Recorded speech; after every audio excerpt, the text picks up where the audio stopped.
Bienvenue dans Info Pacifique, Madame, Monsieur, voici les titres qui dominent l'actualité. Les funérailles de l'évêque auxiliaire de Port-au-Prince, Monseigneur Ducange Sylvain, ont été chantées le 16 juin à l'église Saint-Pierre de Pétionville, en présence notamment des membres du clergé catholique, de plusieurs religieux, des membres de sa famille et des fidèles. Dans son homélie de circonstance, l'archevêque métropolitain de Port-au-Prince, Monseigneur Max Leroy-Mésidor, a vanté les qualités du défunt qui faisait toujours preuve de sagesse dans son sacerdoce. 3 policiers ont été testés positifs au Covid-19 à Miami, aux États-Unis, le 11 juin. Ils devaient se rendre en Guyane à une formation qui a été annulée, selon la porte-parole de la PNH. Marie-Michel Verrier affirme que 5 agents ont regagné Port-au-Prince, ajoutant que les autres sont toujours attendus au pays. Le secrétaire général du barreau de Port-au-Prince, Maître Robinson Pierre-Louis, accuse le chef du parquet de Port-au-Prince, Maître Bedford Claude, de bloquer le dossier de l'assassinat de Maître Montferrier d'Orval. Des citoyens de l'aire métropolitaine de Port-au-Prince ne décolèrent pas suite à la nouvelle pénurie de carburant sur le marché local. Merci de rester avec nous. Le développement de ces titres, c'est tout de suite. Si vous jugez que cette vidéo est intéressante, n'hésitez pas à liker et partager la vidéo. Et surtout, n'oubliez pas de vous abonner à cette chaîne et activer la cloche de notification pour ne pas louper aucune de nos vidéos. Comme annoncé en titre, les funérailles de l'évêque auxiliaire de Port-au-Prince, Monseigneur Ducange Sylvain, ont été chantées le 16 juin à l'église Saint-Pierre de Pétionville, en présence notamment des membres du clergé catholique, de plusieurs religieux, des membres de sa famille et des fidèles. Dans son homélie de circonstance, l'archevêque métropolitain de Port-au-Prince, Monseigneur Max Leroy-Mésidor, a vanté les qualités du défunt qui faisait toujours preuve de sagesse dans son sacerdoce. Je cite, « C'était un bon collaborateur, un ami et un frère », a loué Monseigneur Mésidor, ajoutant que Monseigneur Sylvain n'a jamais contesté ses décisions. Les propos de Monseigneur Max Leroy-Mésidor, recueillis par Joseph-Philippe François et Wilkins Moïse.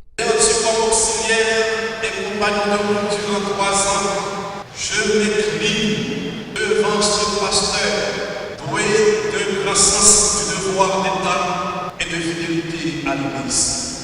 Sa simplicité, son attention à chacun, sa sérénité au milieu des turbulences du pays et de l'Église, son souci de l'unité dans le presbytérium sont autant de motifs d'action de grâce du Seigneur et de reconnaissance à ce homme qui tenait un pan de l'archidiocèse de Port-au-Prince. Monseigneur Ducange était un infatigable serviteur qui, en tant qu'évêque auxiliaire, avait la charge d'accompagner plusieurs secteurs de la vie pastorale de l'archidiocèse. Le champ était immense. Mais Monseigneur Ducange s'y était donné avec zèle et l'énergie éclairée. Plus loin, le célébrant principal de l'office religieux Max Leroy-Mésidor a indiqué que l'évêque auxiliaire n'avait pas ménagé ses efforts pour défendre l'Église catholique. Il invite ses ouailles à prier pour que l'âme du défunt puisse reposer en paix tout en promettant de poursuivre ses œuvres. On écoute Monseigneur Max Leroy-Mésidor. Merci. Merci d'avoir répondu oui à l'appel de Dieu. Un oui total, plénier, qui nous interpelle tous.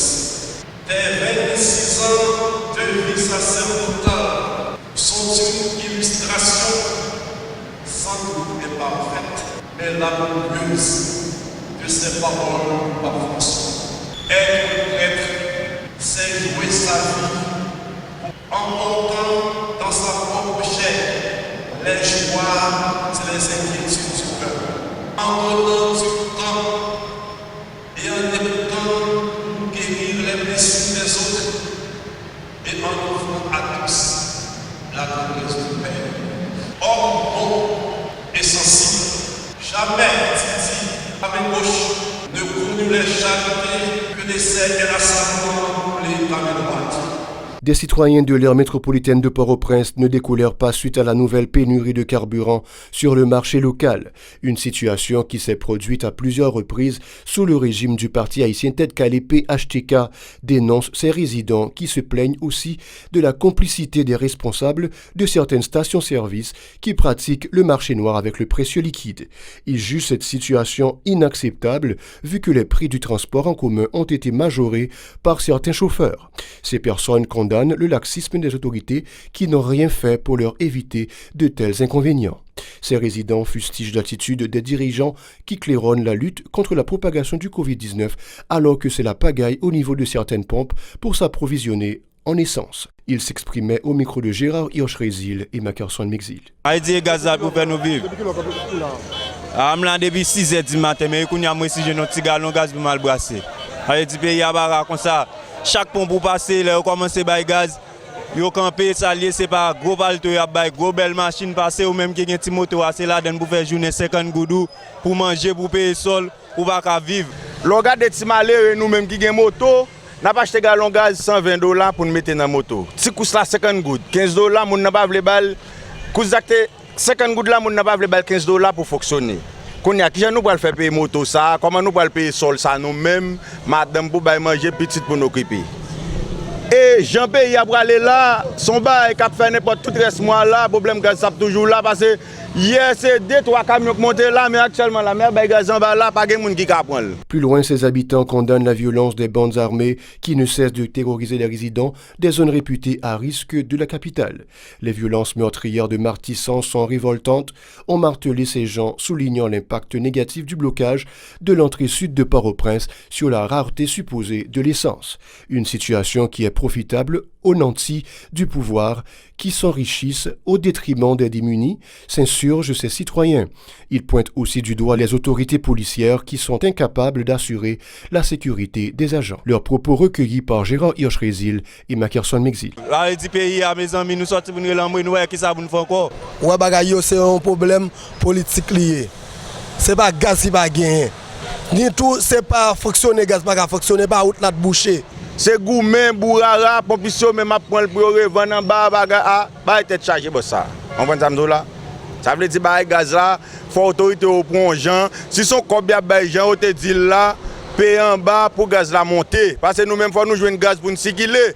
Imagine hier dans Faustin là, gon partenaire qui vend gaz, depuis côté là l'acheter là, gaz la mélanger, li vend 4 gallons gaz. Nèg yo acheté gaz la tourner, yo dit machine yo pas ka statuer les amis yo pas tenir à 3 balles. Mi c'est mourir la Faustin là hier. Le réseau national Tête Calé RNTK se dit alarmé par la détérioration de l'environnement sécuritaire du pays, particulièrement dans la région métropolitaine de Port-au-Prince. Lors d'une conférence de presse mercredi, le coordonnateur de cette structure, Kenton Louis, a souligné la gravité de la situation. Kenton Louis au micro de Wisty Bernard Jean-Baptiste et Mackerson Mexil. Pas quitter politiciens déshumaniser nous. Pas quitter nèg qui folie pouvoir. Déshumaniser nous peuple haïtien. Pouvoir gonjan pour prendre. Politiciens ici utiliser violence comme instrument de combat politique pour combattre adversaires politiques du peuple haïtien. Ça fait mal. Les m'a regardé moun k'ap courir quitter la caillou pour aller dormir à la belle étoile sous place publique. Insécurité ça que monsieur opposition installé dans le pays, c'est une insécurité politico-criminelle. C'est une insécurité qui est là-dedans 95% politique, 5% criminalité. En outre, Kenton Louis invite les acteurs au dialogue pour dénouer la crise. Les dirigeants politiques doivent entendre raison pour soulager la population en proie à une souffrance extrême, souligne Kenton Louis. Peuple haïtien connaît très bien qui côté li gagne rendez-vous pour le pouvoir. C'est dans l'élection. Et bien quel que soit politicien qui a besoin de pouvoir, c'est pour accepter dans l'élection. C'est pas penser qu'à touiller tout le peuple là. Pas penser qu'à touiller tout le monde qui est dans le quartier populaire pour qu'à prendre pouvoir par la force. Le peuple haïtien c'est seul souverain. C'est lui-même qui détient l'autorité. Et il y a un espace qui est l'élection pour le transmettre pouvoir. C'est à travers les urnes, c'est à travers les élections. Je dis à politiciens quand dans l'opposition ou pas dans l'élection, ils veulent prendre pouvoir par la force. Et pourtant, nous avons un système démocratique. 3 policiers ont été testés positifs au Covid-19 à Miami, aux États-Unis, le 11 juin. Ils devaient se rendre en Guyane à une formation qui a été annulée selon la porte-parole de la PNH. Marie-Michel Verrier affirme que 5 agents ont regagné Port-au-Prince, ajoutant que les autres sont toujours attendus au pays. Certaines informations faisaient croire qu'ils étaient une cohorte de 21 policiers. 13 d'entre eux se seraient réfugiés aux États-Unis. Marie-Michel Verrier n'a pipé mot sur cette situation. On écoute cette déclaration le 15 juin au local de la Direction générale de la PNH. Dans le jour qui était 11 juin 2021, il y a un groupe policier SWAT avec garde côte qui a pour y suivre une formation dans Guyane. Les arrivés dans Floride, il y a un test Covid qui a demandé pour le groupe policier ça a subi. Parmi les policiers, il y a 3 qui étaient testés positifs à Covid-19. Décision été prise pour annuler le voyage.